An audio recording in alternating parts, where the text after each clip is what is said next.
Hey guys, welcome back to Recreational Sniper. Today we're out here on the porch. I'm gonna do a little bit of accessory mounting on this here rig. This is a Ruger American Tactical. These are actually a distributor exclusive, the Tallow distributor exclusive. So it's a 308 with a 16-inch barrel. It's silver Cerakoted, and it comes in the Magpul Hunter stock, and it uses AICS magazines.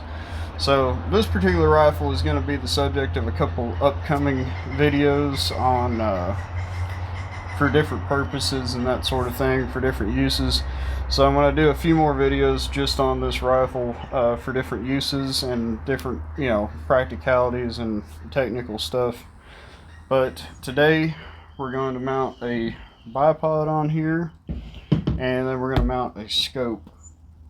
And the particular scope I chose for this was actually fixed 12 power SWFA, or Southwest Firearms scope. They've been around for a long time. I originally wanted a fixed 10 power in the minutes of angle setup, but I ended up getting a fixed 12 power in mil radians. So it's going to be a little bit different, which it's kind of a good thing, because I'm actually going to get to talk about and do some ballistic drop tables and mils instead of minutes of angle. And because I know there's a bunch of people out there that would like to see that sort of deal. So getting into this, first things first, using a very simple bipod setup. I actually use this exact same bipod on my 6.5 PRC, and I like that it's super lightweight, and it's actually really simple. Not much to it. It doesn't cant or swivel or anything. It's just a standard 9 to 13 inch, and this is the notch leg version, so it does have the notch legs, which is nice for uneven ground and that sort of thing. But it uses a M-Lock attachment system, so I'll go ahead and move this out of the way. And it's actually nice. That's actually going to sit there for me. Let's see. I have to get this loosened up a little bit. The M-Lock attachment system, I really like it, but it is kind of finicky sometimes to get it just set just right. And my face is sweating, so my glasses keep falling down.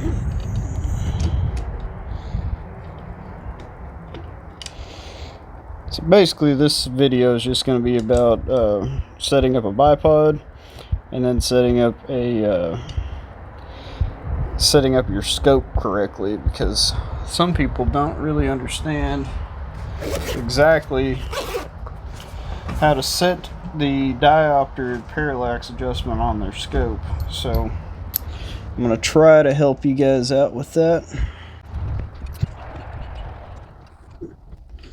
So once you get these kind of lined up where you want them, where they're both sideways in there, you can kind of pick up on the bipod, and it'll hold tension against the inside of the rifle stock, and it'll keep it from moving around on you, keep the little keepers from turning. And there we go. So that's nice and tight. Now we're going to just kind of torque it down a little bit. Don't have to be nothing crazy, but I typically go about 25 inch-pounds or 35 inch-pounds on these. I'm using the Wheeler Fat Sticks torque wrench kit. There's 25.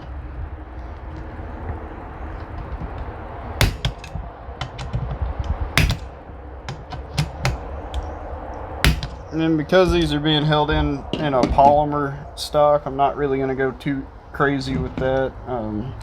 The metal keepers are going to kind of dig into that stock a little bit and help it hold. But I always keep this tool set with me whenever I'm out shooting, or wherever I'm out shooting. and just in case something comes loose, I can re-torque it, and you know, if I need to, or if something gets a little wonky when I'm out. So, and me personally, I like to set the bipod as far down the stock towards the muzzle as I can, and that kind of really helps your stability. If you try to like mount it back here real close, you can get kind of you start seeing and noticing more movement in your scope and your reticle and that sort of thing. So that's about it on that. We can take a look at this scope real quick, and I'll give you guys a close-up on this whole setup in just a second after we're done mounting. So going with the SWFA scope, I decided to go ahead and go with their own SWFA scope rings. And there is a reason why I went with the fixed 12 power scope instead of a variable. You know, like normally you guys notice that I really like the Arkin scopes, but there is a reason why I decided to go with a fixed 12 power scope and not another Arkin for this particular setup.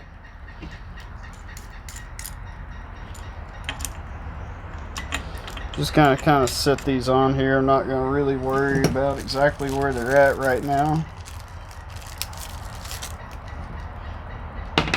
Could use their little screwdriver that came with this set, but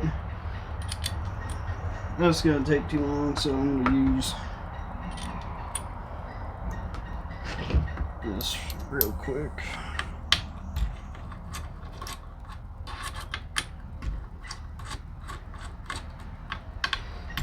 These are actually some really big, beefy scope rings. I didn't realize that they were going to be this stout when I bought them to go with this scope. And one thing too is, some of you guys may know the SWFA scopes. They're like 30 millimeter tubes, the fixed powered ones. So some of y'all may be wondering why I went that route. Like, isn't a 34 millimeter tube better? Well, in most cases you would normally get more adjustment range out of a 34 millimeter tube. There's no question about that. I'm not going to argue that point at all. And you could arguably say that a 34 millimeter tube is going to allow better light transmission overall, and I won't argue with that either. But the reason why I went with this scope, some of the cool attributes to it is being a fixed power scope, there's actually less lenses inside of it. So even though it's a smaller tube, it actually gets just as good, if not better, light transmission than some of the bigger scopes out there.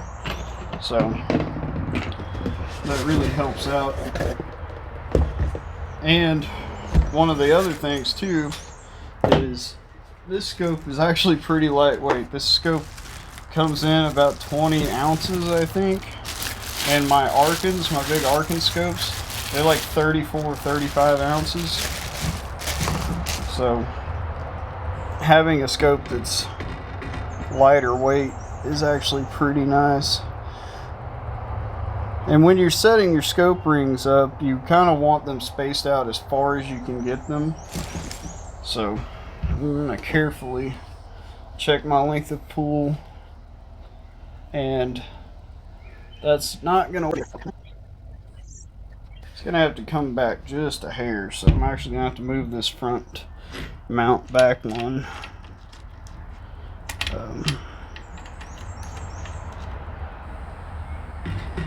Because I'm going to have to be able to bring the scope back just a little bit towards me.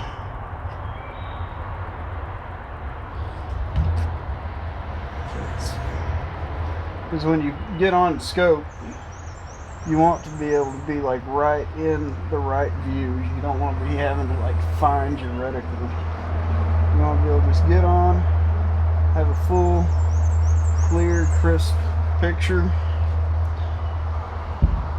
And I think that that's probably about where I'm going to put it. The reason why is I'm actually going to remove one of these shims off of this stock.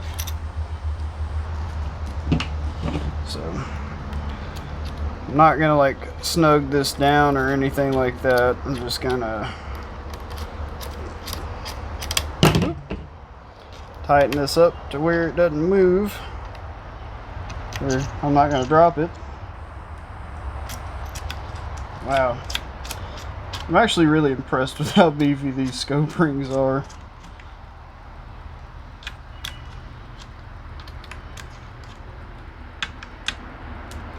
Alright, so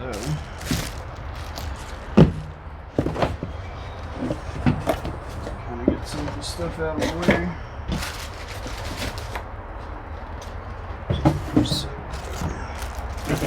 So on these Magpul Hunter stocks, they've got a pretty simple setup for removing the plates, and there's just only one screw that holds this thing together, and it's on just the side of the stock, like right here, but on this side.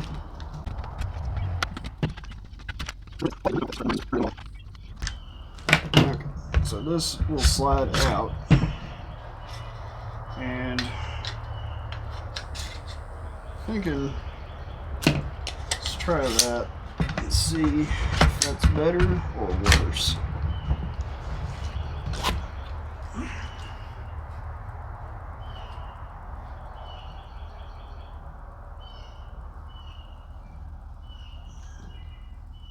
Okay, actually that's about right. I may go back with the one that's a little bit thicker. That's going to be about perfect there.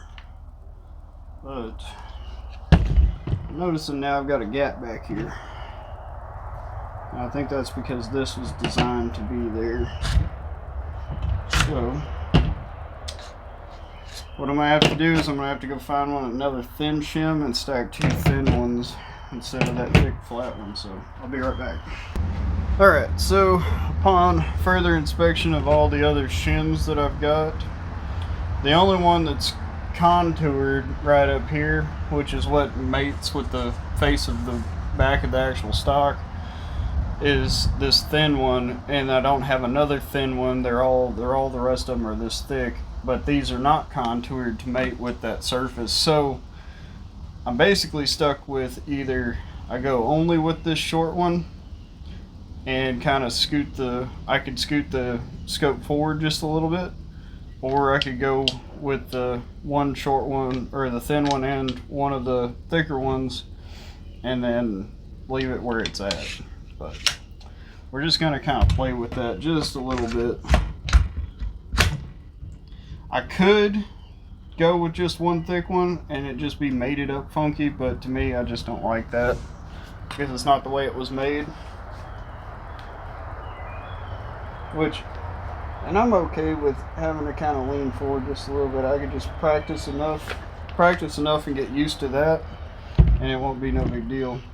One other cool thing about this stock setup is that you can buy a riser kit, and it comes with like two different sizes of these. This is what they call the 1/4 inch cheek riser, and you can get a 1/2 inch and a 3/4 inch cheek riser.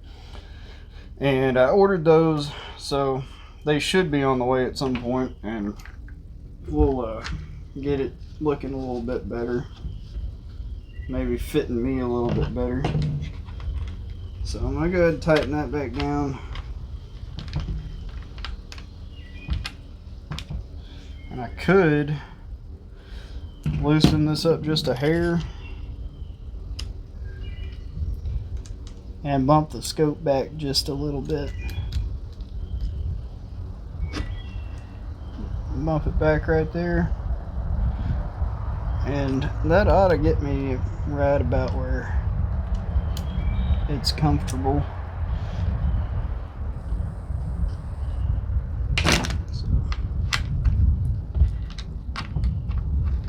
here in just a little bit, when I get this tightened back up, we're going to look at actually setting the diopter adjustment. That's going to be something you're going to either want to do either with your naked eye, or if you're wearing, or you use corrected lenses. You're either gonna, if you shoot with glasses on all the time like I do, I'm gonna set my diopter to when I'm using glasses. If you're one of those people that wears glasses but don't shoot with the glasses on, you'd rather set your focus and everything to your naked eye. You can do it that way, which, you know, there could be a scenario where that may actually benefit you. You know, like if you're out in the field and your glasses get broken or lost, if you have your scope already set up for your naked eye, then, you know, that would definitely help you out. But you could always fix that problem later, you know, if you needed to. If you lose your glasses, you can always readjust everything for just your normal vision. So, but with that being said, I gotta go find me a little wrench to tighten this down, tighten these knobs down, and then we will look at leveling the scope, and then we'll look at setting our diopter. Alright? Alright guys, so it looks like, here, if I can show you, on this side, these have these kind of quick attach, you know, hex head nuts on here, and that's not commonly what I'm typically used to with my scope rings, but what they are is they're 1/2 inch, and so I've got this 1/4 inch drive, 1/2 inch socket, and it fits perfectly over that. So actually I'm going to be keeping this one here, take it out of my toolkit. I'm actually going to be keeping this with my gun tools that I carry with me, because if I'm out in the woods or I'm out target shooting or something, and one of these was to get loose, or for some reason I have to dismount this scope and then remount it, I'm going to need to be able to tighten it and untighten it and that sort of thing. So most of the time with scope rings, the bases down here, they like those to get tightened to about 30 inch-pounds. These are super heavy duty, and we could probably go heavier than that, but we're just going to go with the standard 30. That's what all of my Arkans are torqued to. So I'm gonna, which I actually don't have a standard 30. With these Wheeler kit, you get a 25 inch-pound or a 35 inch-pound. Now I believe you can order the different ones that it didn't come with. You can order the 30 and the 20, that sort of thing. But since these are so heavy duty, I'm gonna go ahead and go 35 inch-pounds.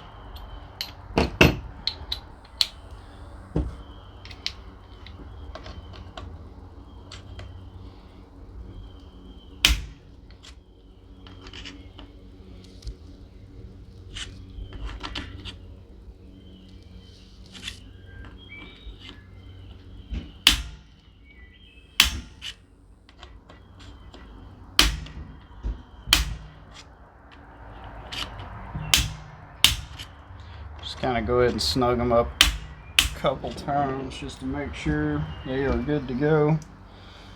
Now we're going to look at leveling the scope. So we get a little cheap but effective scope leveling kit here. This is actually what I've got this rear bag for. I'm going to set this on here, get it bumped up pretty high. What we want to do is we want to place one turret, one level on there, and one level on this base.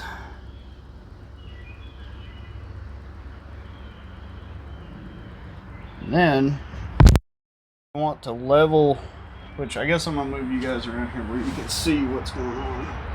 Alright, so this level that's actually on the rail of the rifle, we're gonna level it first.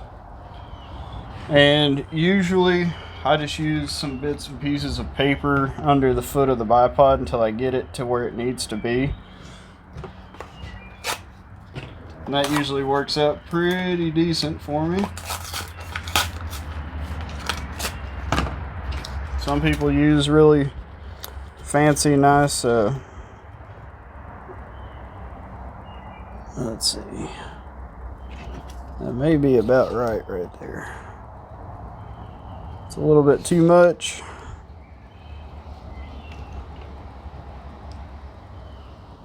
What do you guys think? Do you think that's level? I think that's pretty level. So we got the gun level. Now we're going to take the scope and we're going to carefully move it until these two bubbles line up.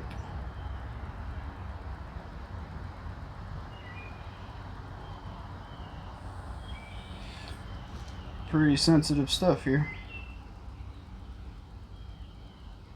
Does that look good to you guys? Looks pretty good to me. From there, we're going to kind of just snug these. We want to try to make sure the gap on both sides of these rings is about the same.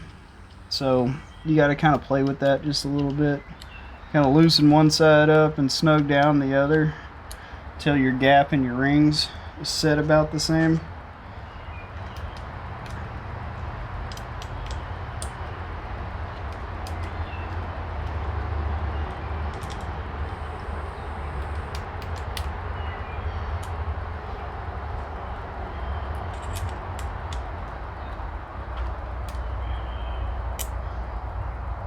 That looks pretty good. I'm just gonna kind of just snug these just a little bit before we start using the torque wrench. And most rings, like on the arcing rings that I'm used to, they say to set their torque value at 18 inch-pounds. I don't have an 18 and I don't have a 20, but I've got a 15, and so far 15 inch-pounds has been plenty for any purpose that I've had. And because these are pretty big and beefy and they've actually got 6 screws in each ring instead of 2, they're wider, they've got a little more surface to create friction between them and the scope. They're going to do a little bit better job, I think, even at a lighter torque value than what most scopes require. They're still going to do a really good job of holding that scope in place. So what I'm going to do is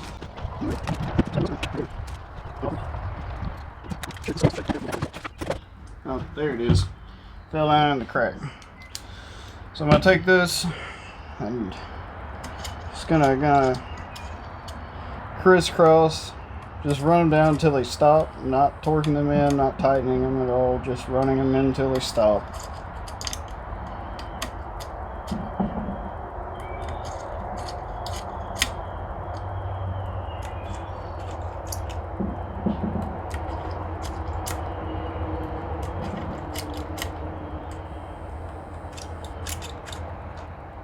Alright, now we're going to go to the lightest torque wrench I've got.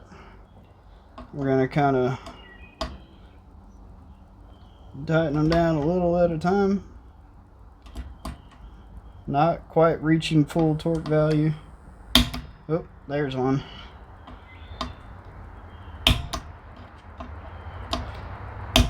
"15 inch-pounds isn't a whole lot, but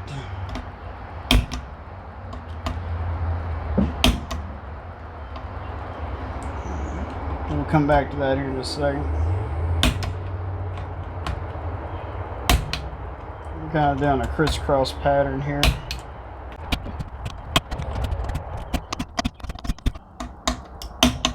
Alright, that should be good to go. We're all torqued down to all 15 inch-pounds. I'll just give it a good look through.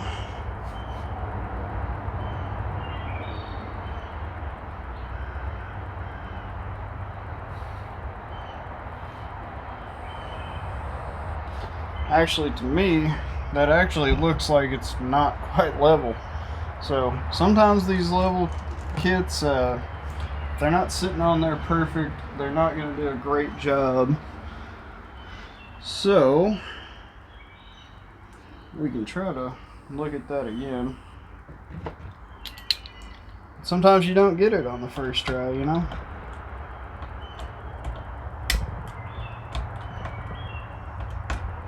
We'll just back these off a little bit.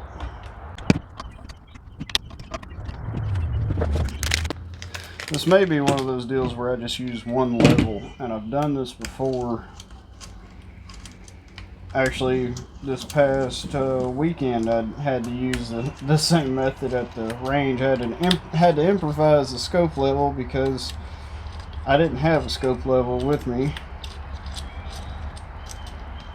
And basically, the scope level that you normally mount on the scope, I actually had to borrow it and take it apart to use it to level the scope on the rifle. A new scope that I was using, I went to the old Arkin EP5 5 to 25 power, and that was on the 6.5 PRC. So what we can do is, since that these levels aren't lining up, one of them's not working correctly, what we can do is we can either set it up here, which should be fine, and then we can level the rifle that way. See, and that's where I think it come into play there. It wasn't quite right. Here, let's go down to one piece of paper. I knew it wasn't level. So check that one and check that one, and we're pretty dang close. So here, we can raise this up to meet the same level as the front.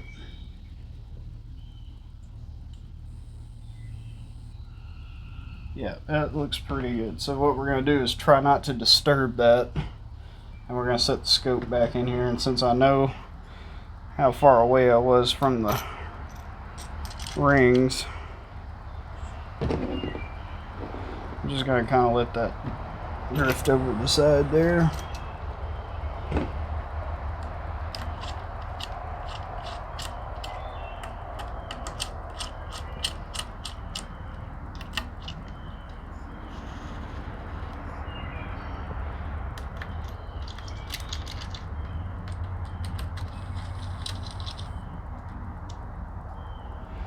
Alright, now we should be able to get this thing level here. So now that we know that the rifle is level, we'll just level the scope and try not to mess it. Try not to move the rifle at all.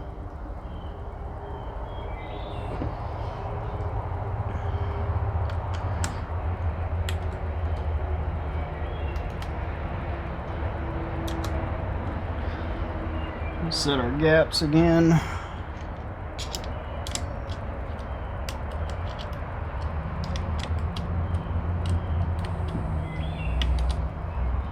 Okay, now we're going to go ahead and crisscross pattern, snug these up. Again, just turning them until they stop, because we're not applying any torque to these just yet. Make sure we haven't moved the scope any. Nope, looks good. A couple of these screws I've noticed have a little bit of a rough spots in them, but I think that comes to them being fairly cheap mounts, as it were. Cheap doesn't mean bad, just not expensive.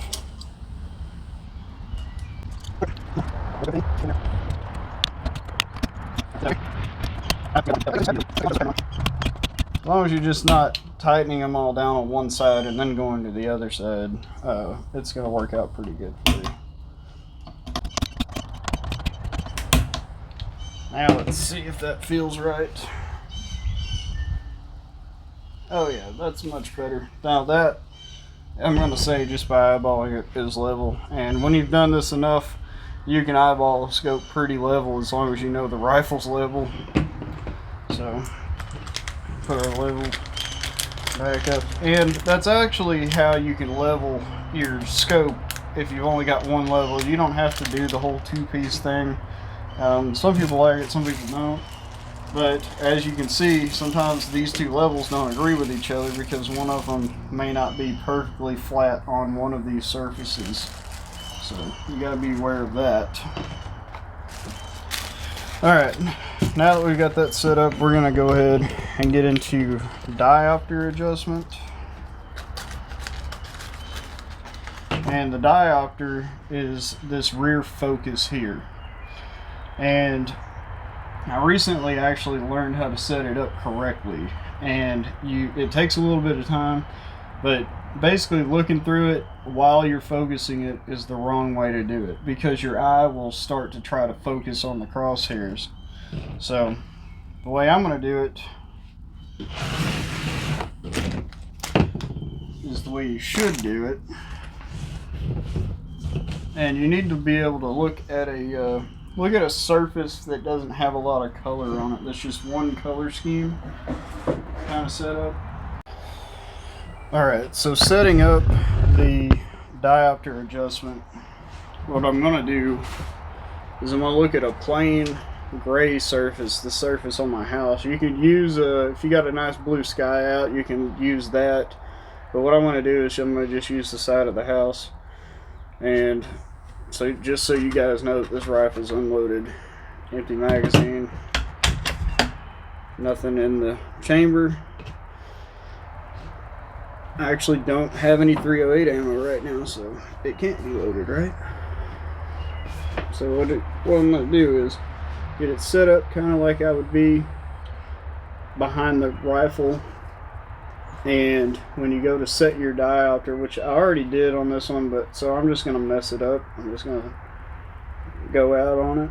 But what you want to do is, because your eye only takes maybe 2 to 3 seconds for it to really start focusing, auto-focusing, is you want to just kind of glance at the crosshairs, and if they're blurry, look away from it, turn it just a little bit, and then do it again. Because if you sit there and stare at the crosshairs, your eye, while you're trying to adjust this, your eye is going to automatically try to focus on that crosshair and focus it to where it's clear. And so the goal is to not have to wait on your eye to focus on that crosshairs, to actually get it focused, so that immediately when you look behind the scope, it's in focus, the crosshairs in focus, and all that. So we're just going to look through, and it's blurry, so we're going to turn a little bit, and it doesn't take very long for your eye to try to auto-focus it. It's still blurry. It's getting there.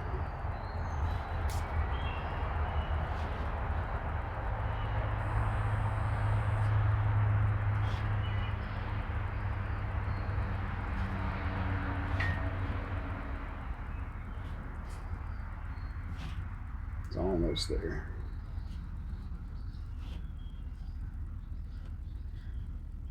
I think I went past it.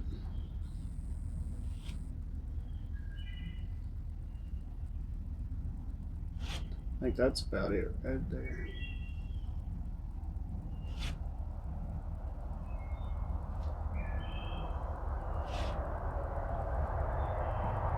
And you're gonna want to make sure your glasses, if you're wearing glasses, are actually pushed up on your face to where they work the best for you.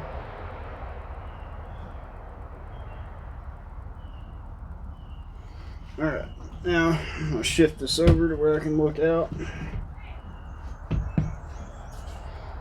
at the trees.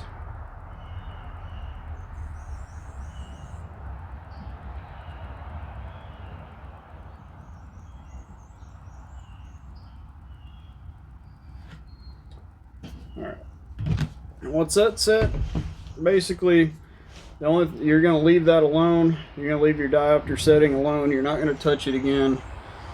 And basically I can take and you could make a mark just for you on this scope, which I don't have anything to mark it with, but I will probably do that. Just kind of scratch that aluminum finish to where it's got a little shiny spot. Let's say, hey, this is set for my eye with my glasses. Now, if I wasn't wearing glasses, I would have to totally change this a whole bunch and fix that. Basically, the only thing you're going to use the parallax for is when you're trying to focus the image of what you're looking at longer ranges. Once you set the diopter correctly, that reticle is going to be clear no matter if what you're looking at is in focus or not. Your parallax is really just to focus the image of whatever you're trying to see. So your background of what you're looking through at the scope, or you're looking through the scope at, is it can be completely out of focus and completely fuzzy and blurry, but your crosshair is going to remain in focus. It doesn't matter if you're looking at something at 10 yards, 100 yards, 1500 yards, your crosshair is going to stay in focus, and that's the point. So that's it.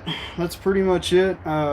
Next thing will be to get some ammo for this bad boy and take him to the range and get it zeroed and see how she does. I do have some extra parts coming in for this thing. I've got a sling set up. I've got the Magpul QD sling set up. I'm going to use the little QD mount back here and do a M-Lock QD mount up there with the sling.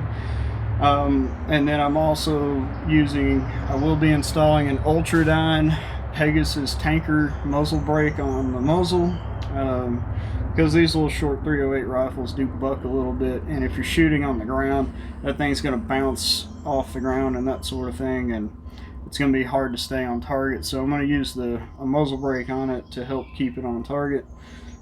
So yeah, I mean, pretty much this is going to be an all-around rifle. With a short barrel, it does suffer from velocity loss, but it's not going to be to the point that it's not going to be usable. With the right ammunition, even with the short barrel, this rifle will still get to 1,000 yards, no problem. One other thing I'm looking at doing too is, this is a 0 minute of angle base. I've got a custom ordered 40 minute of angle base, which is about 11 and a half, just a hair over 11 and a half mils of an extra base there. So that'll give me a total of, let's see, this scope's adjustment range is 40 mils total adjustment. So if I put it on an 11 and a half minute or mil base, that's going to give me about 31 and a half mils of adjustment to use, if that makes sense. Kind of that whole deal with using a 20 minute of angle scope, one piece scope mount on a 20 minute of angle base gave me, with those Arkin scopes, it gives me like 95 and a half minutes of usable elevation range. So yeah, that's quite a lot. And where my scope's set, it's perfect right now. The bolt knob is way out of the way of your windage turret. It's perfect. So I just can't wait to get this thing out there and get it shooting. I don't know if there's anything else I'm going to do with it for now. Just a extra canted base here, muzzle brake, and then a sling setup on it. And this will be an all-around just short package, ready to go, durable for all weather use. I mean, there's going to be more to it. I'm going to do a whole video series on this setup and the purposes for this type of setup. But yeah, I just thought I would show this to you guys and kind of explain how setting up a scope really works, or to do it correctly, and how to set up a M-Lock bipod system on here without having to take the barreled action out of the stock. Because sometimes when things get tough, you end up having to do that. But you know, I probably should retorque the action screws anyways before we go shoot it, just to make sure, you know, for my peace of mind, that everything's torqued down good and tight. But you know, we'll see how it goes. If it doesn't shoot quite right at the range, of course, I always bring my torque tools with me, and I'll just retorque the action screws at the range. So that's something I always keep with me, is all the necessary tools to adjust anything on this rifle. And that goes for all of my other rifles as well. You always want to bring tools for everything. If there is a screw or a nut or a bolt somewhere on here that you don't have a tool for, that's going to be the one that you're going to have to manipulate out in the woods. And if you ain't got the tool for it, you're kind of SOL. So I always recommend bringing exactly every necessary tool that you will need to fix anything on your rifle or handgun for that matter. So thank you guys for watching, and we'll see you next time in the next video.